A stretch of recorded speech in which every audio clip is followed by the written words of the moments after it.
Abraham, waktu Tuhan pilih umat yang dikasihinya, saya percaya Abraham ini orang yang mengasihi Tuhan dengan sungguh. Amin. Orang yang mengasihi Tuhan dengan sungguh, Tuhan akan menemui dia. Saudara percaya? Amin. Kalau orang yang mengasihi Tuhan dengan sungguh, Tuhan akan pilih dia. Tuhan akan mulai menghampiri dia. Tuhan akan memanifestasikan kuasanya. Tuhan akan memberikan visi dalam kehidupannya. Untuk apa? Untuk dia boleh menjadi terang. Kenapa Abraham dipilih Tuhan? Karena dalam hatinya terus berkobar-kobar rasa cinta kepada Allah. Rasa cinta kepada Allahnya itu gak main-main, saudara. Waktu saudara mengasihi pasangan hidup saudara, apakah saudara main-main? Wow, ada gak saudara main-main? Gak ada, saudara. Waktu kita mengasihi pasangan hidup kita mengasihi dia dengan sungguh. Begitu juga Abraham dengan Allahnya. Dia cari Tuhannya, dia cari Allahnya itu seperti apa, sampai dia temukan suatu pribadi yang benar-benar pribadi, yang sangat ditemukan dia, yang ngeklik sama dia. Yang ngeklik itu artinya apa, saudara? Satu hati dengan dia. Abraham bertemu dengan Allah, dan Allah ketemu sama dia. Wow, suatu chemistry yang indah antara Tuhan dengan Abraham. Sampai kelanjutan Tuhan kasih visi sama dia. Keturunanmu akan menjadi bintang di langit. Keturunanmu akan menjadi bintang di langit. Apakah tiba-tiba Abraham jadi bintang? Keturunannya dia bisa lihat begitu aja, saudara? Enggak. Butuh 90 tahun untuk menantikan janji Tuhan. Untuk menantikan visi Tuhan butuh 90 tahun. Ketemu siapa? Ishak. Terus Ishak diapain, saudara? Disuruh ngapain sama Tuhan? Kamu sayang banget dengan Ishak. Kayaknya lebih deh sayang sama gue. Mungkin Tuhan ngomong gitu. Terus apa yang terjadi? Kasih persembahan Ishak sama saya. Begitu tergoncangnya iman Abraham. Sampai pada waktu dia naik gunung itu, dalam hatinya dia berkata, Engkau menyediakan bagiku. Engkau menyediakan bagiku. Engkau Allah El Shaddai. Dan Tuhan sediakan seekor domba di situ. Inilah titik awal. Terus sampai keturunan terus kerajaan Tuhan gak pernah bergoncang. Sampai di Lukas 1 ayat 33 ini. Bintang di langit. Bintang di langit. Bintang dilihatnya indah kan? Bintang dilihatnya indah. Saya yakin engkau ingin punya iman seperti bintang di langit. Tapi kita harus melangkah untuk menumbuhkan iman tersebut. Menumbuhkan iman gak semudah kita membalikkan tangan. Menumbuhkan iman ada perjuangan, ada air mata, ada kekuatan mental yang harus kita bayar di situ. Waktu kita melangkah di situ, kita akan melihat, oh Tuhan, aku sudah sampai level ini. Dan Engkau Tuhan memberkati hidupku. Ada seorang yang sharing sama saya, dia bilang begini. Waktu saya berdoa, Andreas, saya juga harus bisa menerima apabila Tuhan tidak mengabulkan doa saya. Terus saya bilang sama dia, kenapa bisa begitu? Bukankah firman Tuhan katakan, ketuklah maka pintu dibukakan, mintalah maka akan diberikan kepadamu. Saudara, saya mengasih suatu gambaran sama orang ini. Saya bilang begini, kalau kita ketuk pintu rumah orang, kita juga harus menghargai yang punya rumah. Gak mungkin dong lo ketok, lo tendang gitu. Joker, keluar nih, gue udah datang gitu kan. Gak mungkin, saudara, seperti itu. Ketuklah dengan kasih, sopan, dan pada waktu pintu dibukakan, yang punya rumah akan menyambutmu. Dengan apa, saudara? Dengan sukacita. Saya kasih tahu sama dia, doa akan terjadi apabila Tuhan kehendaknya nyata dalam hidupmu, bukan kehendak. Waktu dia berdoa seperti itu, kehidupannya berubah. Saya lihat kehidupan dia berubah. Makin hari makin berubah, makin hari makin berubah, makin hari makin berubah. Dan saya bilang sama dia, doa yang benar lahir dari hati dan iman dan kasih. bukan dari hati, nafsu dan kemauan lo. Saya bilang begitu sama dia. Thank you Andreas, lu kasih gue pencerahan hari ini. Saudara, saya mau kasih tahu, orang yang diberkati Tuhan, orang yang diurapi Tuhan, orang yang dipelihara Tuhan, Tuhan akan kasih hikmat-hikmat ilahi dalam kehidupannya tanpa batas. Amin. Waktu engkau bertemu dengan siapa, engkau bertemu dengan si A, si B, si C. Mungkin engkau pendidikanmu dia lebih tinggi dari pendidikan kita. Tapi pada waktu kita bicara sama dia, kita tiba-tiba kita kayak jadi profesor, saudara. Kita bisa ngomong sama dia dengan kata-kata hikmat. Dan kata-kata hikmat itu membangun hidup dan imannya. Itu kita dapat dari mana? Daripada waktu engkau pagi hari disirami dengan Roh Kudus. Waktu pagi hari engkau cari dia dengan sungguh-sungguh. Berdoa sama Tuhan, gak perlu panjang-panjang, gak perlu keras-keras. Berdoa sama Tuhan cukup kita katakan seperti ini. Waktu pujian dipanjangkan, I love you, I love you, I love you. Roh Kudus akan laut memberikan sesuatu kepada engkau. Oke, kita lanjut lagi. Kerajaan Allah. 1 Korintus 4 ayat 20. Kerajaan Allah bukan terdiri dari perkataan tetapi dari kuasa. Saya renungkan ini, Tuhan, kerajaanmu bukan terdiri dari perkataan tetapi terdiri dari kuasa. Saya renungkan gini, saudara. Waktu Tuhan Yesus panggil ke-12 muridnya, dia panggil semuanya. Dia panggil tiap hari, dia kasih pengajaran, kasih pemuritan sama mereka. Dia ajar mereka satu-satu dari mereka, dia ajar. Sampai suatu ketika, iman mereka boleh digoncangkan pada waktu Tuhan Yesus disalibkan. Mereka sudah melihat mukjizat, betul? Mereka sudah melihat apa yang Tuhan buat dalam kehidupan mereka yang dahsyat setiap hari, betul? Mereka mengadakan meriah kekagum, oh, Yesus luar biasa. Suatu saat nanti aku jadi perdana menterinya nih. Suatu saat nanti aku jadi posisi penting bersama dengan dia. Tapi pada akhirnya Petrus yang pada waktu bilang, Petrus, malam hari nanti aku akan ditangkap loh sama tentara Romawi. Oh jangan. Saya akan penggal itu tentara itu. Terus tahu nggak? Sebelum yang berkokok 3 kali, aku akan menyangkal. Petrus terdiam. Dan hal itu terjadi loh. Saya mau kasih tahu. Rencana Allah tidak akan pernah gagal sama orang-orang yang dikasih Tuhan. Katakan pada sebelahmu. Rencana Allah tidak pernah gagal. Tidak pernah gagal dalam dikasihnya. Gak peduli siapa saudara. Gak peduli. Petrus menyangkal Tuhan. Petrus sangkal Tuhan.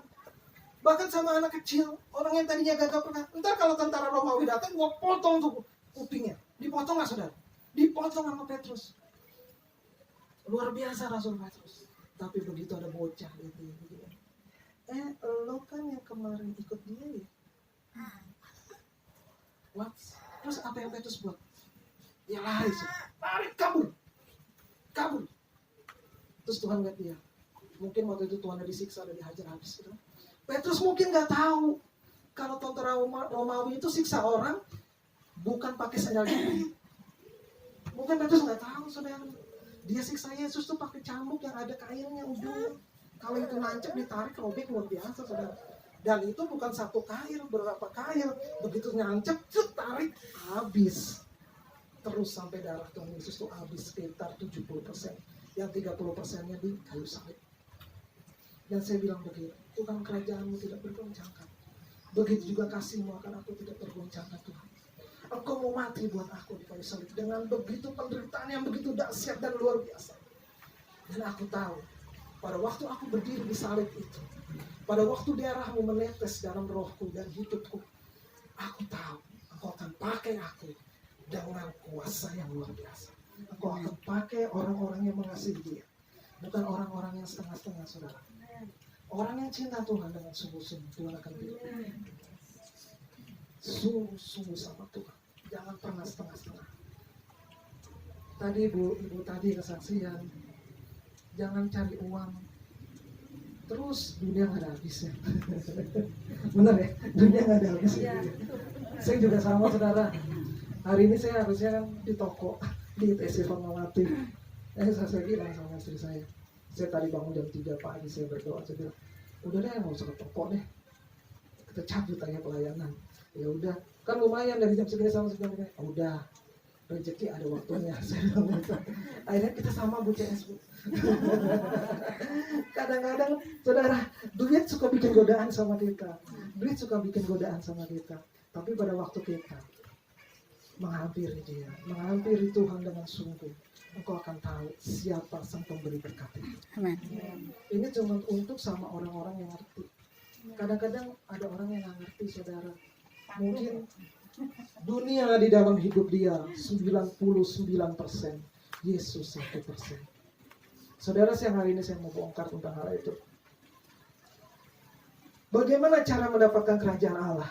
Jawab Yesus, aku berkata kepadamu, sesungguhnya jika seorang tidak dilahirkan dari air dan roh, ia tidak dapat masuk ke dalam kerajaan Allah.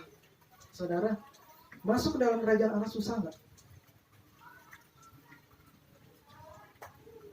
Berfellowship dengan Yesus bukan seperti main-main, saudara. Berfellowship dengan Tuhan Yesus butuh komitmen, kesadaran dalam hidup kita, dan kemauan yang keras. Kalau 3 hal ini kita kalah, kita nggak akan mendapatkan damai sejahtera yang berlimpah-limpah dalam kehidupan kita. Yes. Percaya, nggak percaya, coba buat. Saya sudah lakukan hal itu. Dan saya tahu kenapa saya berani bicara. Pada waktu saya ambil satu komitmen, pada waktu saya ambil suatu integritas di dalam kehidupan saya, mengabdikan diri saya dalam satu pujian penyembahan dalam kehidupan doa kami, saya dan istri saya, Tuhan mulai buka jalan dalam kehidupan kami. Kehidupan kami yang tadinya, saudara mungkin di antara sini, saudara tahu dulu saya apa? Saya dulu Gojek, saudara. Saya dulu Gojek dan Grab. Saya cari uang dari jam segini sampai jam segini. Tapi pada waktu saya cari sumber segala berkat, ini bukan tentang uang. Tapi bagaimana Tuhan tidak pernah tutup sebelah mata pada orang-orang yang dikasihinya. Sekarang tinggal tunggu respon kita. Saya mau tantang siang hari ini. Apakah saudara mengasihi Tuhan dengan sungguh? Apakah saudara mau masuk dalam kerajaannya? Karena pada waktu kita mau masuk dalam kerajaan itu, engkau akan mulai melihat, dialah sumber segala berkat. Dialah sang penyelamatku, gunung batuku, tembok perlindunganku. Dan sampai selama-lamanya, aku akan hidup bersama dengan dia. Amin. Firman Tuhan bilang begini, engkau tidak dapat melihat kerajaan Allah apabila engkau tidak dilahirkan dari air dan roh. Saya renungkan ini dalam saat teduh saya, air dan roh. Saudara, air itu lebih banyak berbicara tentang kebenaran firman Tuhan. Melalui kebenaran firman Tuhan, hidupmu akan disucikan. Melalui kebenaran firman Tuhan, karat, kerak, virus, ataupun apapun dalam imanmu, saudara, itu akan mulai dialiri dengan air firman itu dan rontok itu satu-satu. Amen. Pada waktu firman itu menyucikan hidupmu, yang kedua, engkau akan dibasahi dengan Roh Kudus. Jadi firman doang nggak bisa, saudara. Ada firman, ada Roh Kudus. Artinya apa? Waktu engkau belajar, merenungkan, bertumbuh dalam imanmu, didewasakan dalam imanmu dan dalam Roh Kudus yang hidup dalam engkau akan mulai mengenal yang namanya kehendak Bapa. Ini nggak bisa sudah dipisahin. Air dan firman itu nggak bisa dipisahin. Kalau engkau nggak mau dikikis sama firman, engkau nggak mau dipertumbuhkan oleh firman, engkau nggak mau didewasakan oleh firman dan Roh Kudus, sampai kapanpun engkau akan nggak pernah melihat yang namanya kerajaan Allah. Nggak akan pernah. Karena firman Tuhan jelas. Siapa yang melihat kerajaan Allah, ia harus dilahir dari air dan roh. Jelas firman Tuhan. Dan orang-orang yang dilahirkan dari air dan roh, dia akan mulai terbang seperti burung lacawari. Mungkin dunia, tadi Arfan tadi bilang, tadi waktu dia angkat sound system, Arfan bilang gini, saudara. Sekarang corona udah mulai lagi. Tadi Arfan bilang begitu. Oh, udah ada PPKM ya, Arfan. Kata Arfan, jangan dong, kata gitu. Ya saudara, saya ada sedikit joke tentang hal ini. Ada satu lagu Tuhan bilang ini, kanan kiriku ada Tuhan, di hidupku ada Tuhan. Terus di sekelilingku ada Tuhan. Terus apa lagi tuh? Nah, terus pokoknya itu deh. Nah, terus kalau orang yang hidupnya khawatir, yang lebay banget gitu, yang dia bilang gini, di sekelilingku ada virus, kanan kiriku ada virus, dalam hatiku ada virus, virus corona besertaku. Akhirnya kena corona nggak, saudara? Kena. Saya ada satu transaksi, ketemu sama orang kaya. Transaksi itu sebesar 300 juta. Dia transaksi sama kami. Saya transaksi ke rumahnya. Saya datang ke rumahnya, duit 300 juta dilemparin dari pagar. Tek gitu. Lindres, ambil kata gitu. Tuh, gue bayar kata gitu. Buset, duit 300 juta pakai lempar pakai tas doang gitu. Saya dasar orang kaya, duitnya banyak, takut mati gitu, saudara. Saya bukan cerita tentang dia takut mati, saudara. Enggak, saudara. Tapi gini, begitu takutnya orang sama yang namanya kematian.